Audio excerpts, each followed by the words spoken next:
Oh, excuse me. I'm sorry. Romans 14:12 says, "So then each of us will give an account of ourselves to God." What's going to be your excuse when you get caught? Hi, I'm Pastor Malachi. Welcome to Motivating Minutes. What I'm about to share with you is an actual collection of excuses for missing school that were turned in by students and reported to 17 magazine. Now, listen very carefully to some of these excuses. My son is under a doctor's care and could not take PE yesterday. Please execute him. Please excuse Cynthia for being absent. She was sick and I had her shot. Please excuse Tom for being absent on January 28, 29, 30, 31, 32, and 33. Please excuse Danny for being.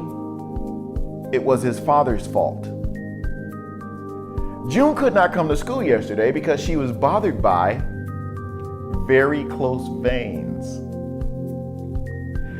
Richard couldn't come to school. He had an acre in his side. Please excuse Timothy for being absent last week. He could not talk because of laryngitis.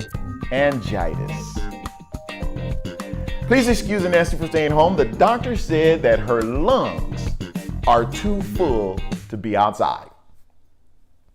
Please excuse Margaret from gym, J-I-M, yesterday because she is administering. Please excuse Robert for being absent. He had a cold and could not breathe well. What's the moral here? People have all sorts of excuses for the things they do or say. Some are legitimate, some are not. A teenage boy in Washington was acquitted recently of murder charges on the grounds that he has, watch this, moral handicap. It wasn't his fault, said the judge, that he shot and killed a fellow student. He had an excuse. Life, perhaps unfortunately, in some minds, doesn't work that way.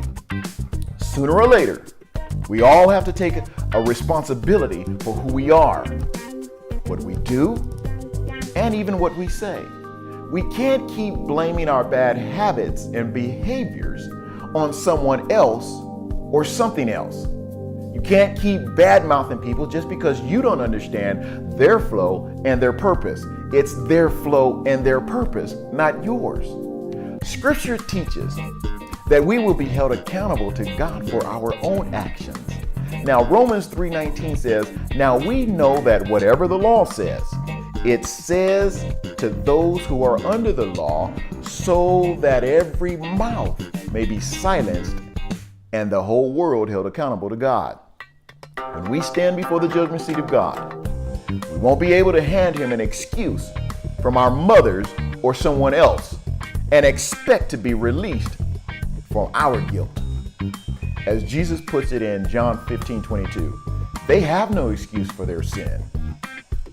That's why Jesus came. He is our excuse. He is the one that is our note that gets us off the hook. When we believe in him and follow him as disciples, we are released from our guilt.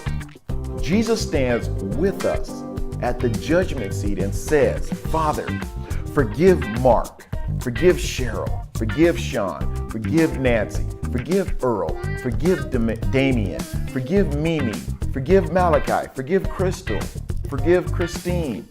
He or she belongs to me, and that's okay with God."